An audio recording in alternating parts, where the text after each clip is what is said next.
The other incident involved an AK-47. It happened Saturday afternoon in Cave Junction.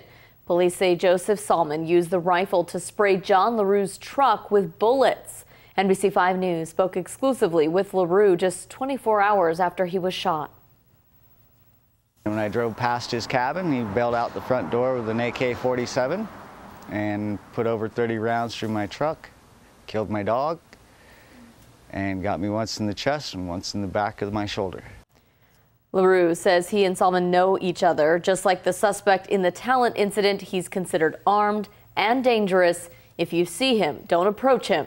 Just call police. LaRue says without his dog, he's sure he would have died. That makes his loss that much more emotional. Now a community member is coming forward, hoping to help fill the new void in LaRue's life. NBC 5's Natalie Weber is here with that touching story. Natalie? Craig, Kristen, after learning that LaRue lost his dog, a Cave Junction man reached out to NBC 5 News today, extending an offer to LaRue to pay the adoption fees for another one. He was shot multiple times, but the dog kept putting himself in between me and the bullets. John LaRue is still reeling from the loss of his service dog, Ben. Killed while trying to protect his owner on Saturday. LaRue was shot twice, one bullet through his shoulder and another in his chest. I called 911 and popped the bullet out of my chest. But Ben was shot 5 times. He looked at me and started whimpering, as he knew that he was dying. Ben died in the front seat of the truck just minutes after the shooting. He just laid his head down and just stared at me and passed away.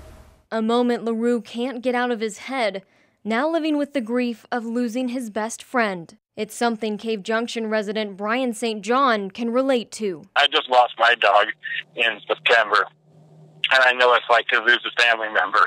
That shared experience prompted St. John to make an offer to LaRue to pay the shelter adoption fees for another companion. A dog is the only animal that loves us more than it loves itself, meaning it will gladly give its life for us, and it is dead.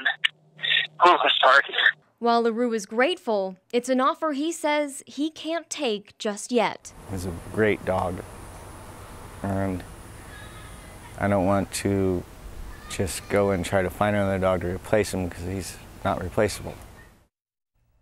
St. John says he's willing to pay the adoption fee whenever LaRue is ready. Live in studio, Natalie Weber, NBC 5 News.